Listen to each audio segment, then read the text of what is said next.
ಮನದ ಒಳಗಿನ ಬೇಗುದಿ ಅರ್ಥವಾಗುವುದು ಬಹಳ ಕಠಿಣ. ಆ ಒಂದು ತುಮುಲಗಳಿಗೆ ನಾವು ನೇರವಾಗಿ ಕಾಣುತ್ತಿದ್ದರೆ ಮಹಾಭಾರತದ ದ್ರೌಪದಿಯ ಪಾತ್ರದಲ್ಲಿ. ಎಲ್ರಿಗೂ ನಮಸ್ಕಾರ. ಏಕವ್ಯಕ್ತಿ ತಾಳಮದ್ದಳೆ ಸರಣಿಯ ಇವತ್ತಿನ ಆಖ್ಯಾನ ದ್ರೌಪದಿ. ಆಕೆ ಪಟ್ಟಂತಹ ಅವಮಾನಗಳು ಮತ್ತು ಸಂಕಟದ ಪರಮಾವಧಿ ಅನುಭವಿಸಿದಂಥ ಮಾನಸಿಕ ಯಾತನೆಗಳು ಅವೆಲ್ಲ ಮೀರಿ ನಿಂತು ಬದುಕನ್ನು ಸಾಗಿಸಿದಾಗ ಅಲ್ಲಿ ಕಂಡುಕೊಂಡಂಥ ಬೇರೆ ಬೇರೆ ಬದುಕಿನ ತಿರುವುಗಳು, ಅದರ ನಡುವಿನ ತಿರುವಿನ ಹೊಯ್ದಾಟ ಕೂಡ ನಾವು ಈ ದ್ರೌಪದಿಯ ಪಾತ್ರದಲ್ಲಿ ಗಮನಿಸಬಹುದಾಗಿದೆ. ಈ ಪಾತ್ರವನ್ನು ಅರ್ಥಧಾರಿಯಾಗಿದ್ದವರು ಶ್ರೀಮತಿ ಅಮಿತಾ ಪ್ರಕಾಶ್ ಕ್ರಮಧಾರಿ. ಈಗಾಗಲೇ ಕನ್ನಡ ಉಪನ್ಯಾಸಕಿಯಾಗಿ ಗುರುತಿಸಿಕೊಂಡವರು, ಸೇವೆ ಸಲ್ಲಿಸಿದವರು, ಸಂಘಟನೆಯಲ್ಲಿ ಮುಂಚೂಣಿಯಲ್ಲಿ ಇದ್ದವರು, ಇನ್ನು ಬೇರೆ ಬೇರೆ ರೂಪದರ್ಶಿಯ ಚಟುವಟಿಕೆಯಲ್ಲಿ ಇರ್ಬೋದು, ಮಾಡಲಿಂಗ್ ಇರ್ಬೋದು, ಇದರಲ್ಲೆಲ್ಲ ಅವರು ತೊಡಗಿಸಿಕೊಂಡವರು. ಡಿಸೈನ್, ಎಲ್ಲಕ್ಕಿಂತ ಮುಖ್ಯವಾಗಿ ಸಾಮಾಜಿಕ ಸೇವೆಯಲ್ಲಿ ತಮ್ಮದೇ ಒಂದು ಕೊಡುಗೆಯನ್ನು ನೀಡಿದವರು. ಭಾಗವತರಾಗಿ ಸುಂದರವಾದಂಥ ಶಾರೀರ ಹೊಂದಿರುವಂತಹ ಕಿಶನ್ ಪೂಜಾರಿ ಕುಂದಾಪುರ. ಈ ಹುಡುಗನ ಬೆಳೆಯುವ ಕ್ರಮ ನಮಗೆಲ್ಲರಿಗೂ ಕೂಡ ಅಚ್ಚರಿ, ಅನುಸರಣೀಯ ಮತ್ತು ಅನುಕರಣೀಯ. ಚಂಡೆಯಲ್ಲಿ ಕೃಷ್ಣಯ್ಯ ಆಚಾರ್ ಬಿದ್ಕಲ್ಕಟ್ಟೆ, ಮದ್ದಳೆಯಲ್ಲಿ ಭರತ್ ಚಂದನ್ ಕೋಟೇಶ್ವರ. ಈ ಒಂದು ಏಕವ್ಯಕ್ತಿ ಸರಣಿಯ ಸಾಹಿತ್ಯ ಮತ್ತು ನಿರ್ದೇಶನ PV ಆನಂದ್ ಸಾಲಿಗ್ರಾಮ. ಈಗಾಗಲೇ 50ಕ್ಕೂ ಮಿಕ್ಕಿದ ಪ್ರಸಂಗವನ್ನು ಬರೆದವರು, ಸಾಹಿತ್ಯ ಸೇವೆಯಲ್ಲಿ ತನ್ನನ್ನು ತೊಡಗಿಸಿಕೊಂಡವರು, ಹೆಬ್ರಿ ಕನ್ನಡ ತಾಲೂಕು ಸಾಹಿತ್ಯ ಪರಿಷತ್ತಿನ ಅಧ್ಯಕ್ಷರಾಗಿ ಅದಕ್ಕೊಂದು ಹೊಸ ಚೈತನ್ಯವನ್ನು ಕೊಟ್ಟವರು. ಈ ಒಂದು ತಾಳಮದ್ದಳೆ ಸರಣಿಗೆ ನಮಗೆ ಹಿಮ್ಮೇಳದ ಸಂಯೋಜನೆಯಲ್ಲಿ ತೊಡಗಿಸಿಕೊಂಡವರು ಶ್ರೀ ವೆಂಕಟೇಶ ವೈದ್ಯ. ಈಗಾಗಲೇ ಸಾಕಷ್ಟು ಯಕ್ಷಗಾನದ ತರಬೇತಿಯ ಮೂಲಕ ಹಲವಾರು ಹೊಸ ಸಾಧ್ಯತೆಯನ್ನು ತೆರೆದಿಟ್ಟವರು. ಜೊತೆಗೆ ಸಹಕಾರ ನೀಡಿದವರು ಶ್ರೀ ಪ್ರಸಾದ್ ಮೊಗೆಬೆಟ್ಟು, ಪರಿಕಲ್ಪನೆ ನರೇಂದ್ರ ಕುಮಾರ್ ಕೋಟ. ಈ ಒಂದು ಆಖ್ಯಾನದಲ್ಲಿ ನಾವು ದ್ರೌಪದಿಯ ಮನೋಭಾವವನ್ನು ಪ್ರತಿಬಿಂಬಿಸುವ ವಿಚಾರವನ್ನು ಗಮನಿಸಿಕೊಳ್ತೇವೆ. ಇದೀಗ ಏಕವ್ಯಕ್ತಿ ಸರಣಿಯ ಈ ಸಂಚಿಕೆಯ ವಿಷಯ ದ್ರೌಪದಿ. ಶ್ರೀ ಗುರುಗಣಾಧಿಪತಯೇ ನಮಃ.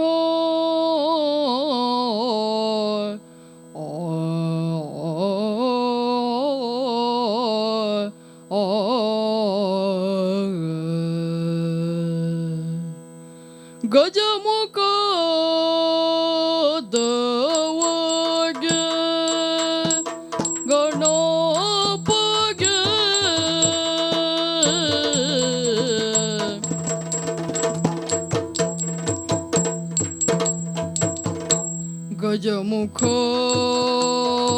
ಗಜಮುಖದವಗೆ ಗಣಪಗೆ ಚಲ್ವ ತ್ರಿಜಗ ವಂದಿತಗೆ ಆರತಿಯ ಎತ್ತಿರೆ ಆರತಿ ಬೆಳಗಿರೆ ಗಜಮುಖದವಗೆ ಗಣಪಗೆ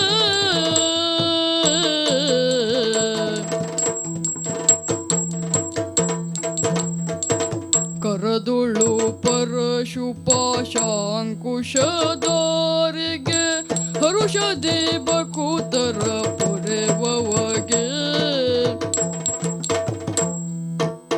ಉರಗಭೂಷಣನ ಸುಕುಮಾರ ಗಜವದನನ ಚರಣ ಕಮಲಕ್ಕೆ ಆರತಿ ಎತ್ತಿರೆ ಆರತಿ ಬೆಳಗಿರೆ ಆರತಿ ಎತ್ತಿರೆ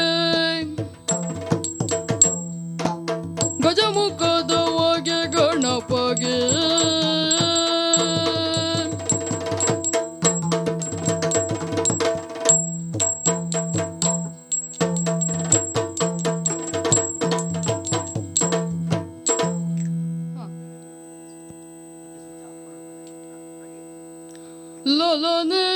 ಲಲನೆಯವರ ಸಹಿತ ಲೋಲಗ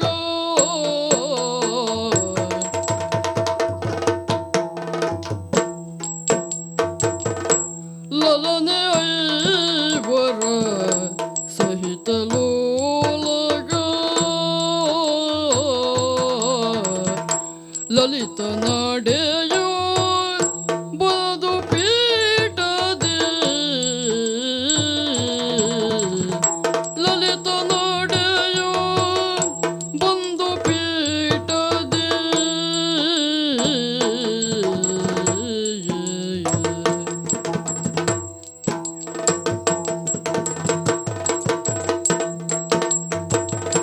ಚೆಲುವ ಸಭೆಯೋ ನೋಡಿ ನೆನೆದಳು ಒಲುಮೆ ಪೂರ್ವ ಚೆಲುವ ಸಭೆಯೋ ನೋಡಿ ನೆನೆದಳು ಒಲುಮೆ ಪೂರ್ವ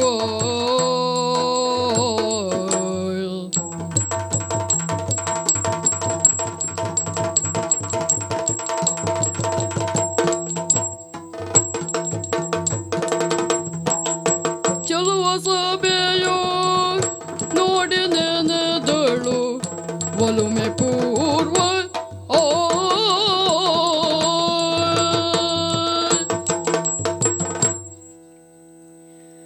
ಕ್ಷತ್ರಿಯರ ವಂಶದಲ್ಲಿ ಜನಿಸಿದ ಮೇಲೆ ಒಂದು ತುಂಡು ಭೂಮಿಯನ್ನಾದರೂ ಆಳಬೇಕೆಂಬ ರೂಢಿ ಕ್ಷತ್ರಿಯರ ವಂಶದ್ದಾಗಿರುತ್ತದೆ.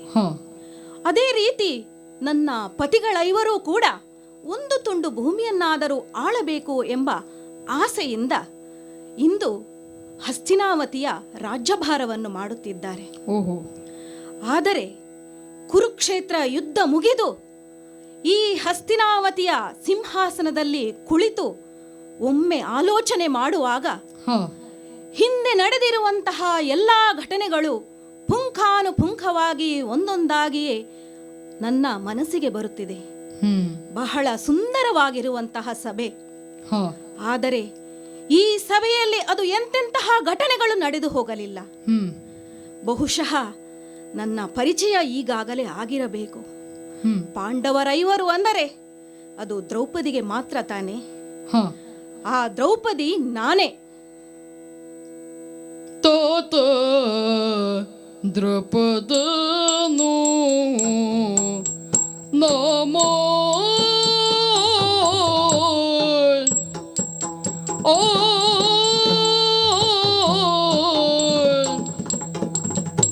ತೋತ ದ್ರೌಪದನು ನಾಮ ದ್ರೌಪದಿ ತೋತ ದ್ರೌಪದನು ತೋತ ದ್ರೌಪದನು ನಾಮ ದ್ರೌಪದಿ ಜಾತೆ ಪದ್ಮಿನಿ ಕೃಷ್ಣ ವರ್ಣದಿ ಜಾತೆ ಪದ್ಮಿನಿ ಕೃಷ್ಣ ವರ್ಣದಿ ಕೃಷ್ಣ ವರ್ಣದಿ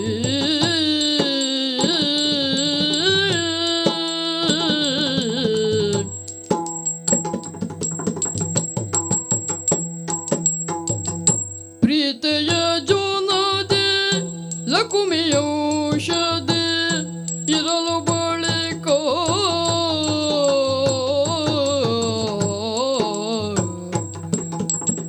ಪ್ರೀತಿಯ ಜೋನದೆ ಲಕುಮಿಯೌಷಧಿ ಇರಲು ಬಳಿಕ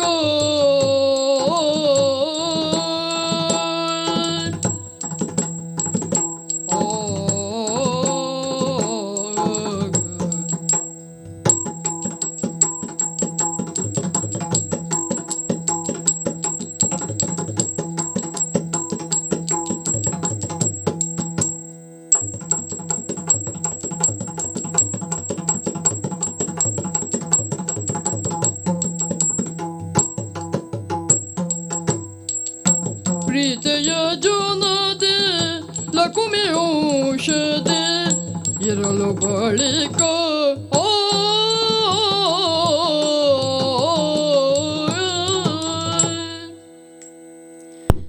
ನನ್ನ ತಂದೆ ಪಾಂಚಾಲ ದೇಶದ ಮಹಾರಾಜ ದೃಪದ.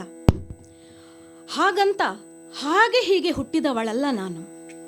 ನನ್ನ ತಂದೆ ಯಜ್ಞವನ್ನ ಮಾಡಿ ನನ್ನನ್ನು ಪಡೆದರು.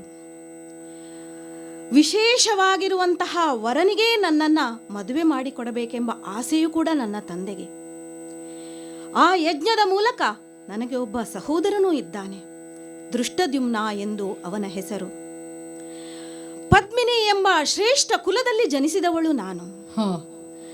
ಕೃಷ್ಣ ವರ್ಣದಲ್ಲಿರುವುದರಿಂದ ನನ್ನನ್ನು ಕೃಷ್ಣೆ ಎಂದು ಕೂಡ ಕರೆಯುತ್ತಾರೆ. ಪಾಂಚಾಲ ದೇಶದ ರಾಜಕುಮಾರಿಯಾಗಿರುವುದರಿಂದ ಪಾಂಚಾಲಿ ಎಂದು ಕೂಡ ಕರೆಯುತ್ತಾರೆ. ಲಕ್ಷ್ಮಿಯ ಅಂಶದವಳು ನಾನು. ಹೀಗೆ ನನ್ನ ತಂದೆ ವಿಶೇಷವಾಗಿ ಕ್ಷತ್ರಿಯನಿಗೆ, ಬಹಳ ವಿಶೇಷವಾಗಿರುವಂತಹ ಕ್ಷತ್ರಿಯನಿಗೆ ನನ್ನನ್ನು ಕೊಡಬೇಕು ಎನ್ನುವಂತಹ ಒಂದು ನಿರ್ಧಾರವನ್ನು ಮಾಡಿ ನನ್ನ ಒಂದು ಸ್ವಯಂವರವನ್ನು ಏರ್ಪಡಿಸುತ್ತಾರೆ. ಓಹೋ.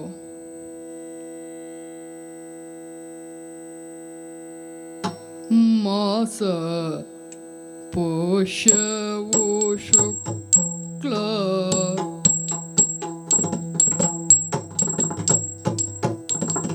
ಮಾಸ ಪೋಷವೋ ಶುಕ್ಲ ಪಕ್ಷದ ರೋಹಿಣಿಗೆ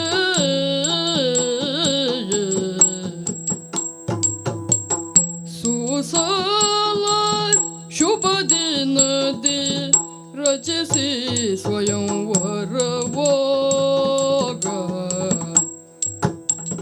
ಸುಸಾಲ ಶುಭ ದಿನದಿ ರಚಿಸಿ ಸ್ವಯಂವರವಾ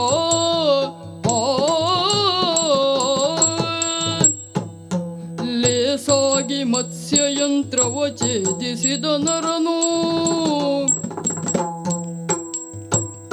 ಲೇಸಾಗಿ ಮತ್ಸ್ಯಯಂತ್ರವ ಛೇದಿಸಿದ ನರನು ಸೊಸೆಯಾಗಿ ಬರಲಿತ್ತ ನುಡಿದ ಚೋದ್ಯವನು ಸೊಸೆಯಾಗಿ ಬರಲಿತ್ತ ನುಡಿದ ಚೋದ್ಯವನು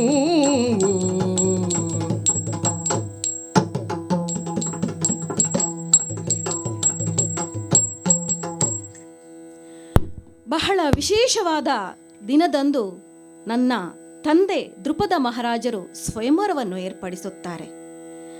ಅಂತಿಂತಹ ಸ್ವಯಂವರ ಅಲ್ಲ, ಬಹಳ ದೂರ ದೂರದ ದೇಶದ ಬಹಳ ವೀರರಾಗಿರುವಂತಹ ಕ್ಷತ್ರಿಯರೆಲ್ಲ ಅಲ್ಲಿಗೆ ಬಂದಿರುತ್ತಾರೆ.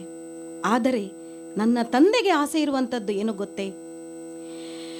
ಮೂರು ಲೋಕದಲ್ಲಿಯೂ ಬಿಲ್ವಿದ್ಯೆಯಲ್ಲಿ ಪ್ರವೀಣನಾಗಿರುವಂತಹ ಅರ್ಜುನನಿಗೆ ನನ್ನನ್ನು ಕೊಟ್ಟು ವಿವಾಹ ಮಾಡಬೇಕು ಎಂಬ ಆಸೆ ನನ್ನ ತಂದೆಯದು. ಆದರೆ ಅವರ ಬಗ್ಗೆ ಯಾವುದೇ ಸೂಚನೆಗಳು ಗೊತ್ತಾಗುತ್ತಿಲ್ಲ. ಆದರೂ ಮತ್ಸ್ಯ ಭೇದವನ್ನು ಎನ್ನುವಂತಹ ಒಂದು ಪರೀಕ್ಷೆಯನ್ನು ಒಡ್ಡಿ ಆ ಪರೀಕ್ಷೆಯನ್ನು ಅರ್ಜುನ ಮಾತ್ರ ಭೇದಿಸಲು ಸಾಧ್ಯ ಎಂದು ನನ್ನ ತಂದೆಯವರ ಆಲೋಚನೆ. ಅದೇ ರೀತಿ ನನ್ನ ತಂದೆ ಮತ್ಸ್ಯ ಯಂತ್ರದ ಭೇದವನ್ನು ಯಾರು ಮಾಡುತ್ತಾರೋ ಅವನಿಗೆ ನನ್ನ ಮಗಳನ್ನು ಕೊಟ್ಟು ವಿವಾಹವನ್ನು ಮಾಡುತ್ತೇನೆ ಎಂದು ನಿರ್ಧಾರ ಮಾಡುತ್ತಾರೆ.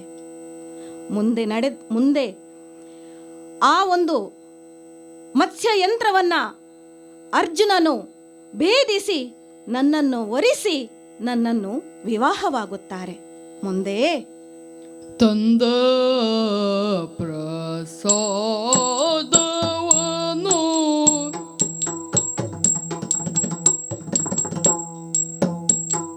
ತಂದ ಪ್ರಸಾದವನು ಹಂಚಿಕೊಳ್ಳಿರಿ ಎನ್ನಲು ಮುಂದೆ ನುಡಿಯದೆ ಪತಿಗಳ ವರ ಪಡೆದು ಮುಂದೆ ನುಡಿಯದೆ ಪತಿಗಳ ಐವರ ಪಡೆದು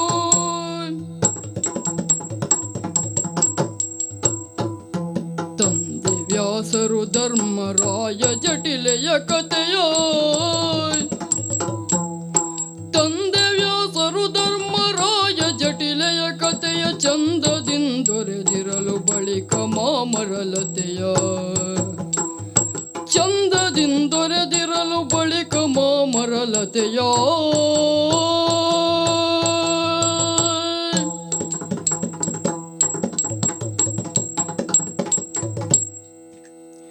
ಹೆಣ್ಣು ಕುಲದಲ್ಲೇ ಹುಟ್ಟಿದ ನಂತರ ಮದುವೆ ಎನ್ನುವಂಥದ್ದು ಸಹಜ. ಅದೇ ರೀತಿ ನನಗೂ ಕೂಡ ಸ್ವಯಂವರದ ಮೂಲಕ ನನ್ನ ತಂದೆ ಮದುವೆಯನ್ನು ಮಾಡಿಸಿದರು. ಅರ್ಜುನನು ನನ್ನನ್ನು ವರಿಸಿದನು ಕೂಡ. ಆದರೆ ಇಲ್ಲಿ ಒಂದು ಬದಲಾವಣೆ ಇದೆ. ಎಲ್ಲರ ಜೀವನದ ಹಾಗಲ್ಲ ನನ್ನ ಜೀವನ. ನನ್ನ ಪತಿಯಾಗಿರುವಂತಹ ಅರ್ಜುನನು ಅವರ ಅಣ್ಣ ತಮ್ಮಂದಿರ ಜೊತೆಗೆ ತನ್ನ ತಾಯಿಯ ಬಳಿ ಕರೆದುಕೊಂಡು ಹೋದಾಗ, ತಾಯಿಯಲ್ಲಿ ಪ್ರಸಾದವನ್ನು ತಂದಿದ್ದೇನೆ ಎಂದು ಹೇಳಿದಾಗ, ತಾಯಿಯು ದಿನನಿತ್ಯದಂತೆ ಏನು ಹೇಳುತ್ತಾರಂತ ಹೇಳಿದರೆ, ಆ ಪ್ರಸಾದವನ್ನು 5 ಹಂಚಿಕೊಳ್ಳಿ ಎಂದು. ಆಗ ತಾಯಿಯ ಮಾತನ್ನ ಮೀರಬಾರದು ಎನ್ನುವ ಕಾರಣಕ್ಕಾಗಿ 5 ನನ್ನನ್ನು ವಿವಾಹ ಆಗುವುದು ಎಂದು ನಿರ್ಧಾರ ಆಯಿತು. ನನಗೇನೋ ಸಂತೋಷವೇ, ವೀರಾದಿ ವೀರರು 5 ಜನರು. ಹಾಗಾಗಿ ಸಂತೋಷಪಟ್ಟರು. ಇದು ಧರ್ಮಸಮ್ಮತವೇ ಎನ್ನುವಂತಹ ಆಲೋಚನೆ ಹಿರಿಯರೆಲ್ಲರಿಗೂ ಬಂದದ್ದು. ಆಗ ವ್ಯಾಸರು, ನನ್ನ ತಂದೆ ದೃಪದ, ಹಾಗೆ ಧರ್ಮರಾಯ ಎಲ್ಲರೂ ಕುಳಿತು ಚರ್ಚಿಸುವಾಗ ಹಿಂದೆ ನಡೆದಿರುವಂತಹ ಜಟಿಲೆಯು 10 ಜನ ಪತಿಯರನ್ನ ಪಡೆದದ್ದು ಗಮನಕ್ಕೆ ತರುತ್ತಾರೆ.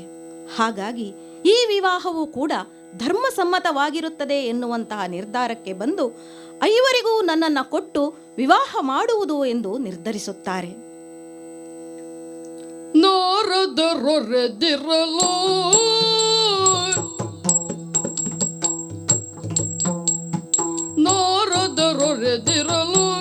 ವರುಷಕ್ಕೆ ಸರದಿಯ ಪತಿಯವರು, ವರುಷಕ್ಕೆ ಸರದಿಯ ಪತಿಯವರು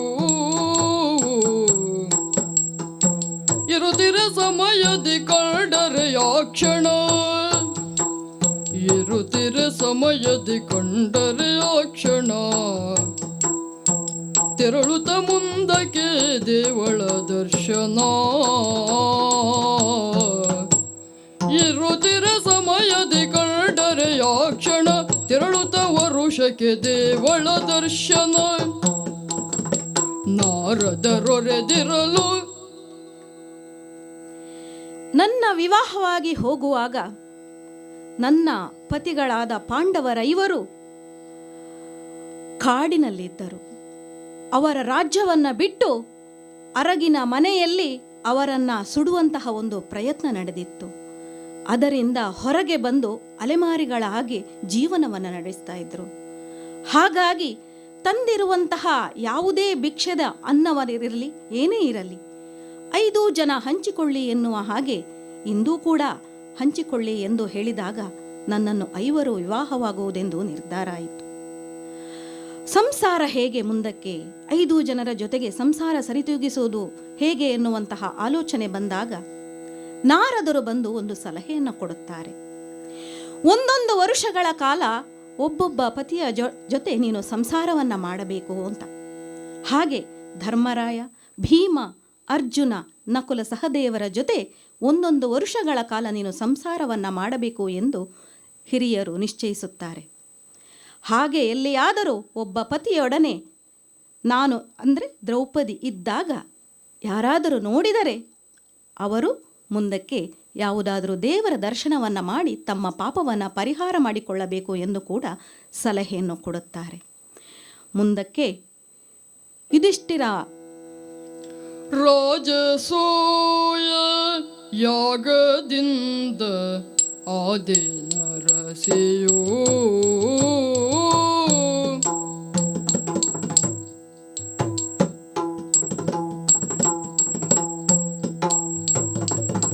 ರಾಜಸೂಯ ಯಾಗದಿಂದ ಆದಿಯರಸಿಯೋ ರಾಜಸೂಯ ಯಾಗದಿಂದ ಆದಿಯರಸಿಯೋ ರಾಜದೂತವಾಡಿ ಕೌರ ವಂಗೆ ದೀಪಿಯೋ ರಾಜದೂತ ಓಡಿ ಕೌರವಂಗೆ ದೀಪಿಯೋ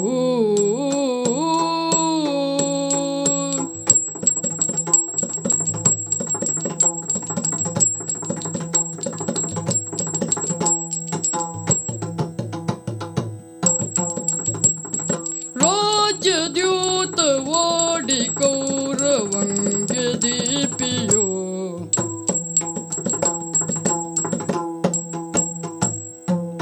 ರಾಜ್ಯದೊಳಗೆ ಎಳೆದು ತಂದ ದುಷ್ಟ ಮೈದುನ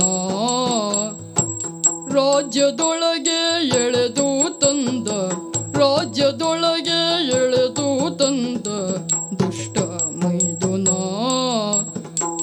ನಿಜದೊಳೆನಗೆ ಚಿರವನಿತ್ತ ಮಧುವ ಸೂದನ ಚಿರದೊಳೆನಗೆ ಚಿತ್ತವಿತ್ತ ಮಧುವ ಸೂದನ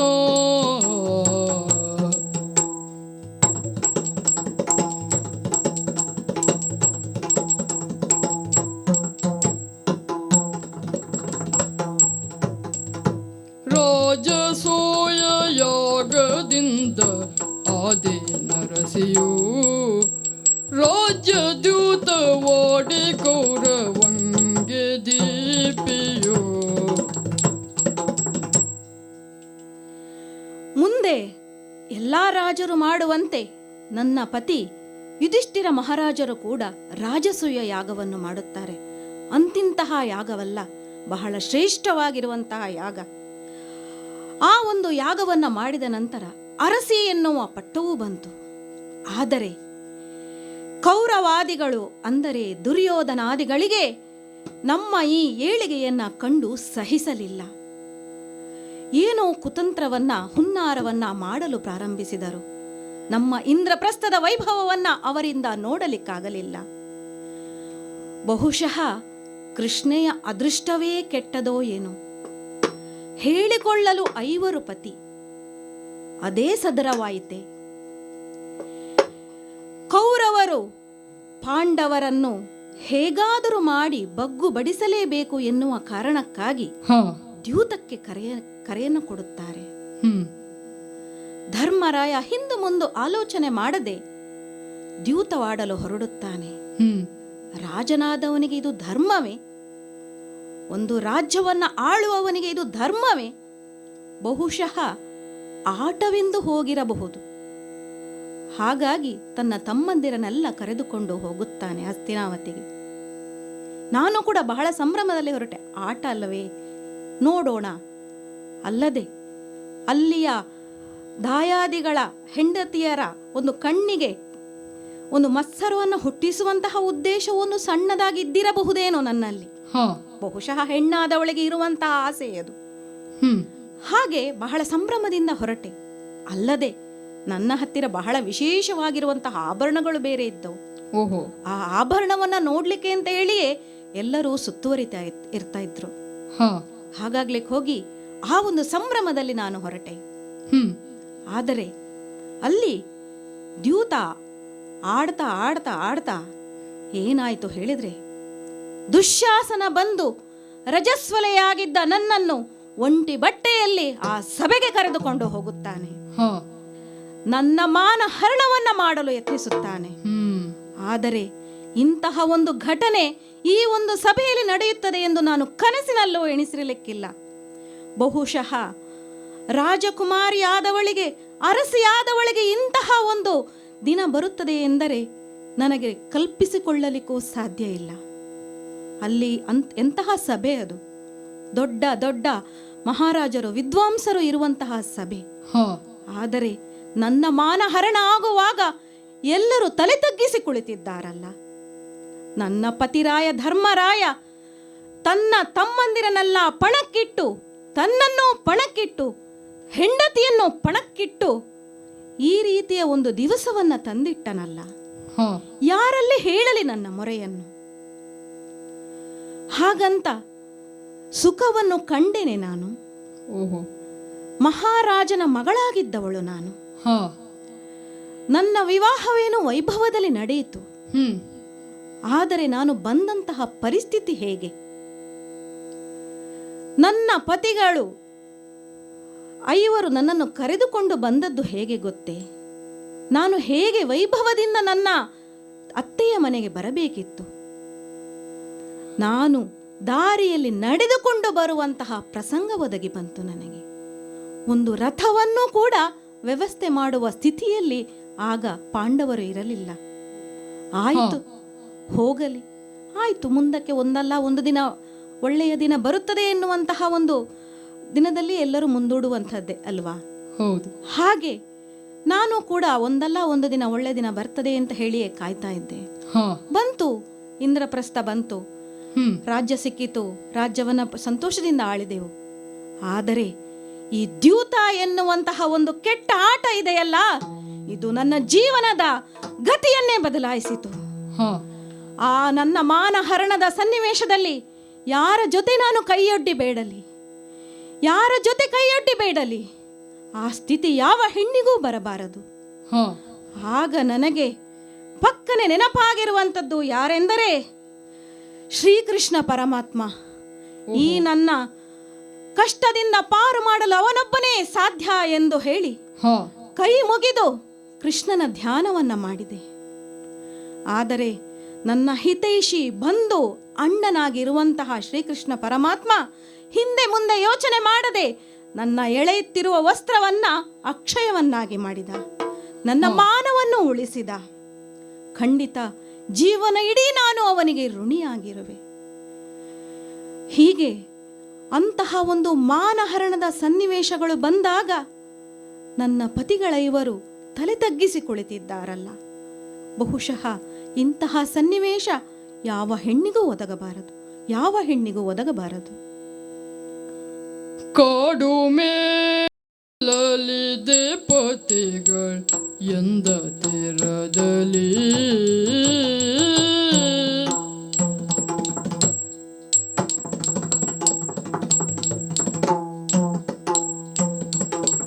ಕಾಡು ಮೇಡಲಲಿದೆ ಪತಿಗಳ್ ಎಂದ ತೀರದಲ್ಲಿ, ಜೋಡನರಿತು ಸಿಂಧು ನೃಪತಿ ಓಡಿವನದಲ್ಲಿ, ಜೋಡನರಿತ ಸಿಂಧು ನೃಪತಿ ಓಡಿವನದಲ್ಲಿ,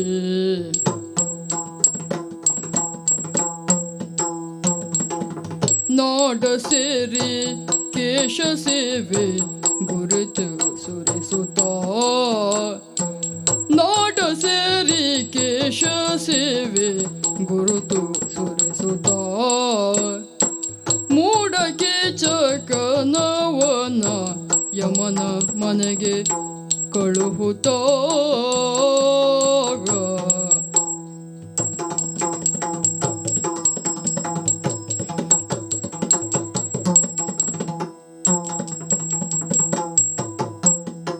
ಕಾಡು ಮೇಡಲಲಿದೆ ಪತಿಗಳಿಂದ ತೀರದಲ್ಲಿ, ಜಾಡ ನರಿತೆ ಸಿಂಧು ನೃಪತಿ ಓಡಿ ವನದಲ್ಲಿ.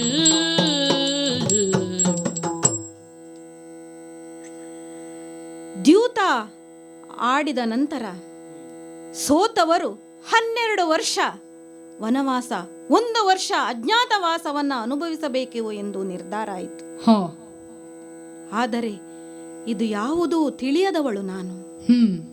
ಒಂದೊಂದೇ ವಿಷಯಗಳು ತಿಳಿಯುತ್ತಾ ಮನಸ್ಸಿಗೆ ಆಘಾತವಾಯಿತು. ಬಹುಶಃ ನನ್ನನ್ನು ಯಾರೂ ಕೇಳಿಯೂ ಇಲ್ಲ. ಹಾಗೆಯೇ ಆಗಬಹುದೇ, ಹೀಗೆ ಆಗಬಹುದೇ ಎಂದು ಕೇಳಿದವರಿಲ್ಲ.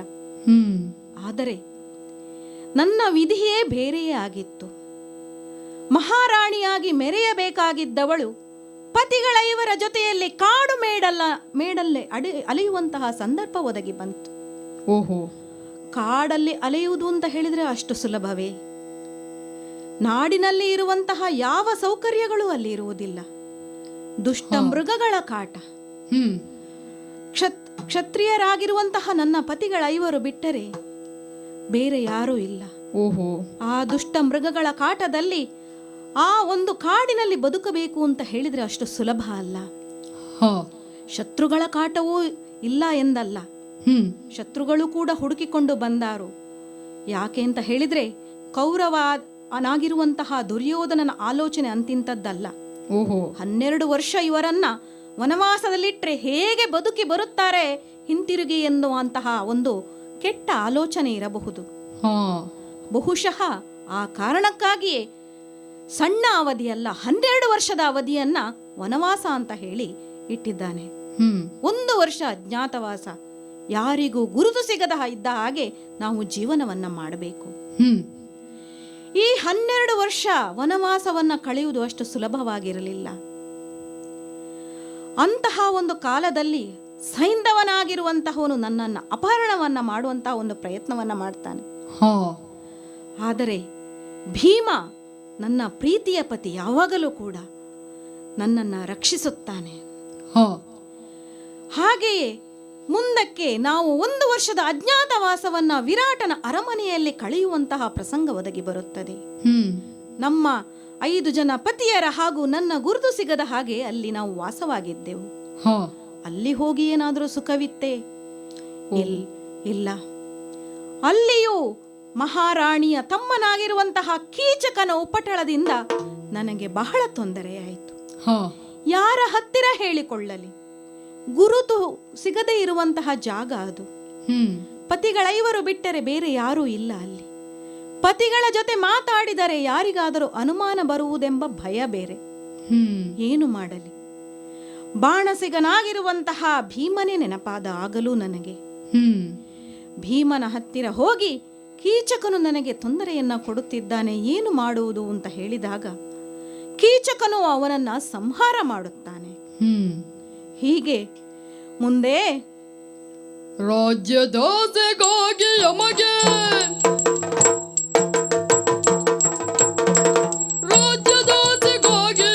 ತ್ಯಾಜ್ಯ ಜೀವನಂಗಳಾಯ್ತು, ತ್ಯಾಜ್ಯ ಜೀವನಂಗಳಾಯ್ತು.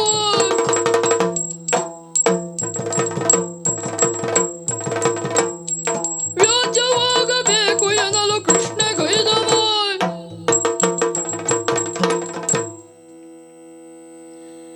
ರಾಜ್ಯದ ಆಸೆಗಾಗಿ ಆ ದುರ್ಯೋಧನ ಏನೆಲ್ಲ ಮಾಡಿಬಿಟ್ಟನಲ್ಲವೇ? ಹೇಳಿಕೊಳ್ಳರು ಹಿರಿಯವರು ಎಲ್ಲ ಇದ್ದಾರೆ. ಬಹುಶಃ ಹಿರಿಯರ ಮಾತನ್ನು ಕೇಳುವಂತಹ ಪರಿಸ್ಥಿತಿಯಲ್ಲಿ ಅವರಿಲ್ಲವೇನು? ಆದರೆ ದ್ಯೂತ ಎನ್ನುವಂತಹದ್ದು ನನ್ನ ಜೀವನದಲ್ಲಿ ಬೇರೆಯೇ ಆಟವನ್ನು ಆಡಿತು. ಹೀಗೆ 12 ವರ್ಷ ವನವಾಸ, 1 ವರ್ಷ ಅಜ್ಞಾತವಾಸವನ್ನ ಅನುಭವಿಸಿ ಏನಾಯಿತು? ತೊಂದರೆಗಳೇ ಆಯಿತು, ವ್ಯಾಜ್ಯವೇ ಆಯಿತು. ಆ ಒಂದು ನನಗಾಗಿರುವಂತಹ ಅಪಮಾನಕ್ಕೆ ನಾನು ಸೇಡಿ ತೀರಿಸಿಕೊಳ್ಳಲೇಬೇಕಲ್ಲವೇ? ಸೀರೆ ಎಳೆದ ದುರುಳ ನವಗೆ, ಸೀರೆ ಎಳೆದ ದುರುಳ ನವಗೆ ದಾರಿಯ ಮನಪುರವದಾಯ್ತು, ದಾರಿಯ ಮನಪುರವದಾಯ್ತು.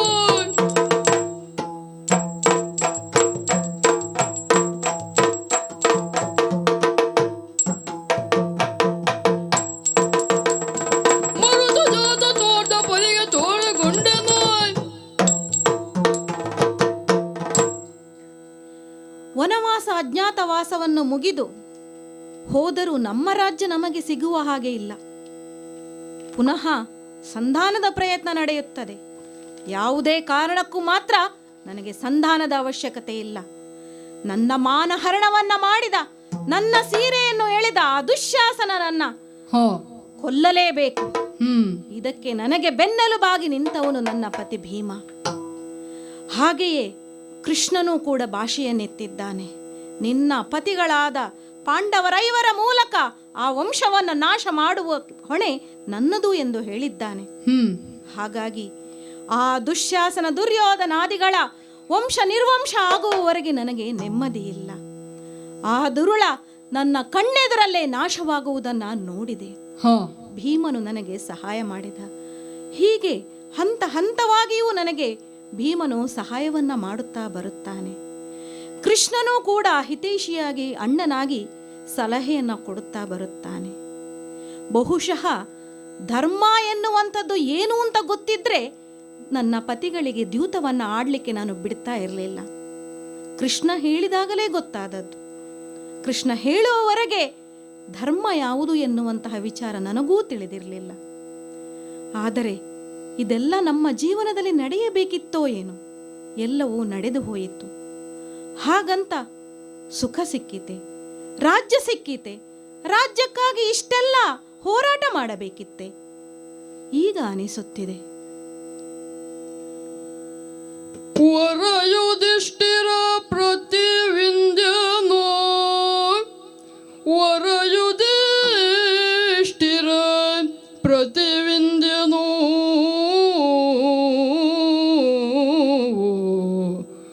ಮರುತ ಜಾತಗೆ ಶ್ರುತ ಸೋಮನೋ,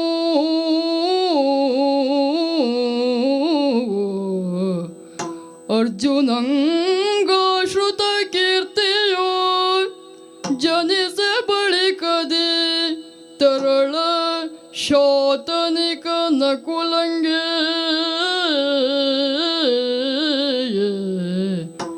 ಬರದಿ ಶ್ರುತ ಸೇನ ಸಹದೇವನಿಗೆ, ಭಾರತ ಹವ ಕೊನೆಯ ನಿಶೆಯಲಿ ವಂಶನಾಶದಲ್ಲಿ.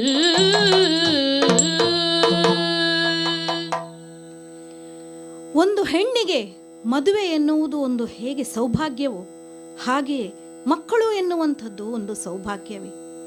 ಹಾಗೆಯೇ ನಾನು ಕೂಡ ಪ್ರತಿಯೊಬ್ಬ ಪತಿಯಿಂದ ಒಂದೊಂದು ಮಕ್ಕಳನ್ನ ಪಡೆದೆ. ಯುಧಿಷ್ಠಿರ ಮಹಾರಾಜರಿಂದ, ಭೀಮನಿಂದ, ಅರ್ಜುನನಿಂದ, ನಕುಲ ಸಹದೇವರಿಂದ 5 ಮಕ್ಕಳನ್ನು ಪಡೆಯುತ್ತೇನೆ. ಆದರೆ ಆ ಮಕ್ಕಳ ಜೊತೆಗೆ ಇರುವ ಭಾಗ್ಯ ನನಗಿದೆ. ದೀರ್ಘಾಯುಷಗಳಾಗಿರಬೇಕಾದ ನನ್ನ ಮಕ್ಕಳು ಅಲ್ಪಾಯುಗಳಾಗಿ ಮರಣದ ಹಿಂದೆ ಹೋಗುತ್ತಾರೆ ಎಂದು ನನ್ನ ಕಲ್ಪನೆಯಲ್ಲೂ ಇಲ್ಲ. ಆ ಮಕ್ಕಳ ಜೊತೆಗೆ ಜೀವನವನ್ನು ಮಾಡುವಂತಹ ಭಾಗ್ಯವೂ ನನಗಿಲ್ಲ. ಮಕ್ಕಳು ದೊಡ್ಡವರಾಗ್ತಾ ಆಗ್ತಾ ನಾನು ವನವಾಸಕ್ಕೆ ಹೋಗಬೇಕಾದಂತಹ ಪ್ರಸಂಗ ಒದಗಿ ಬಂತು.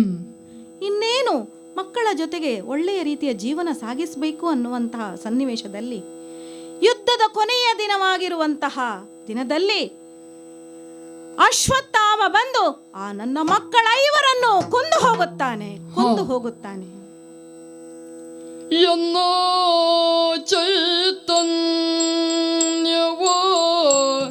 ಕಳೆದನ ವಿಪ್ರನೋ,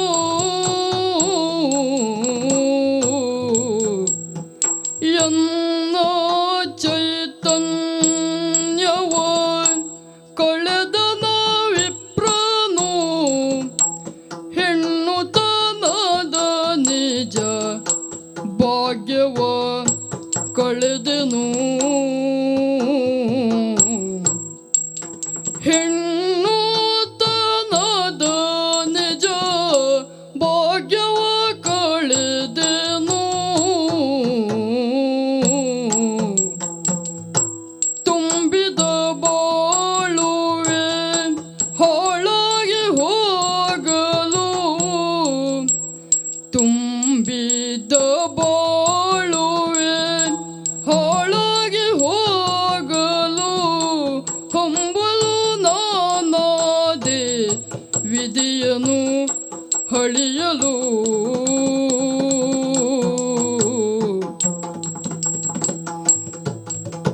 ನಂಬಿದ ಪತಿಗಳ ಶಿರವದು ತಗ್ಗಲು,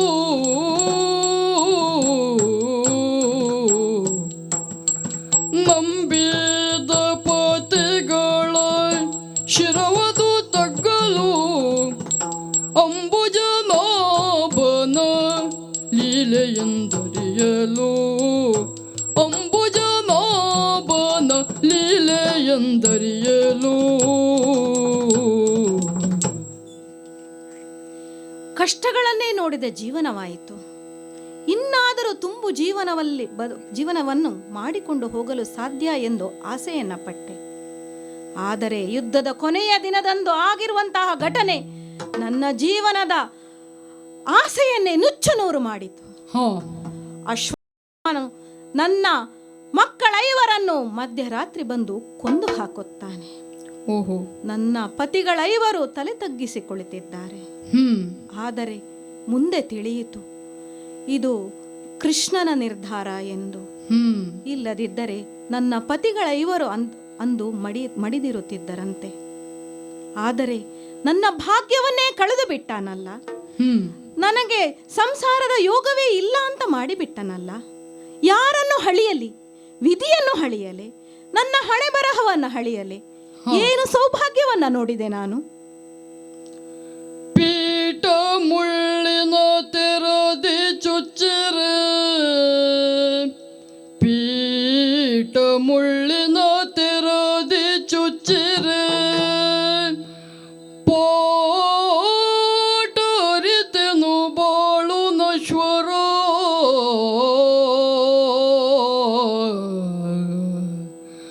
ನೋಟ ಬೀರುತ ನಗುವ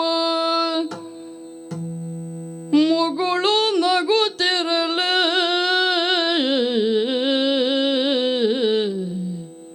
ದಾಟಿ ಹೋಗಲು ವಾನ ಪ್ರಸ್ಥಕ್ಕೆ, ಊಟವಿಲ್ಲದ ಮಾರ್ಗ ಮಧ್ಯದಿ ಭೇಟಿಯಾಗುವ ಜೀವ ತ್ಯಜಿಸುತ್ತಲೇ.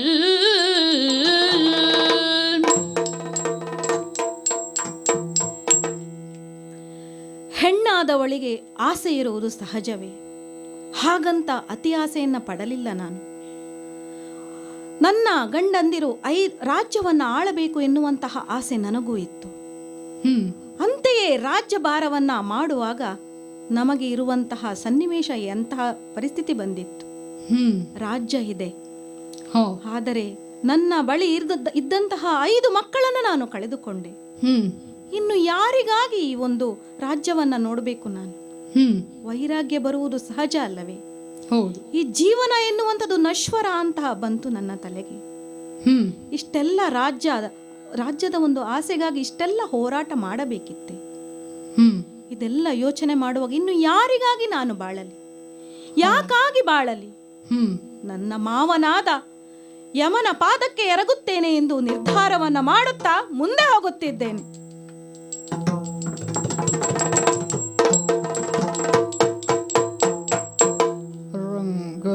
ರಂಗನಾಯಕ ರಾಜೀವ ಲೋಚನ,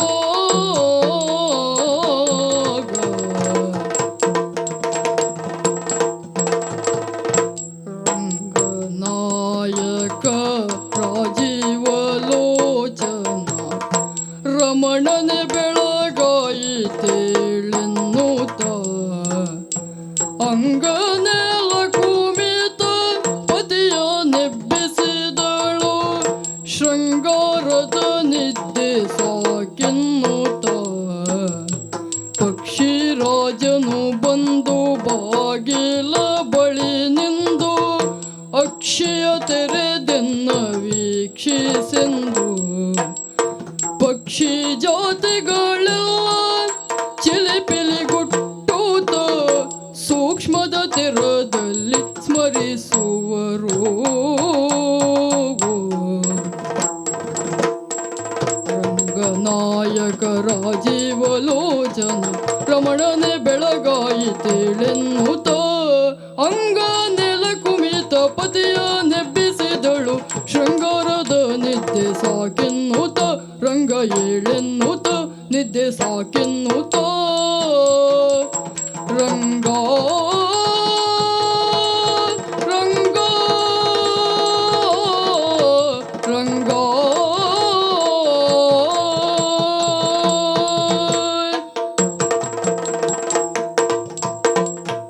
ಆದಿದೇವ ಸಕಲಾಗಮ ಪೂಜಿತ ಯಾದವ ಕುಲ ಮೋಹನ ರೂಪ, ವೇದೋದ್ಧಾರಕ ತಿರುಪತಿ ವೆಂಕಟ ವೇಣುನಾಥ ಪ್ರಿಯ ನಮೋ ನಮೋ, ನಾರಾಯಣ ತೇ ನಮೋ ನಮೋ, ನಾರದ ಸನ್ನತ ನಮೋ ನಮೋ, ತಾತಯ್ಯತ್ತ ದಿತ್ತತ್ತೋ.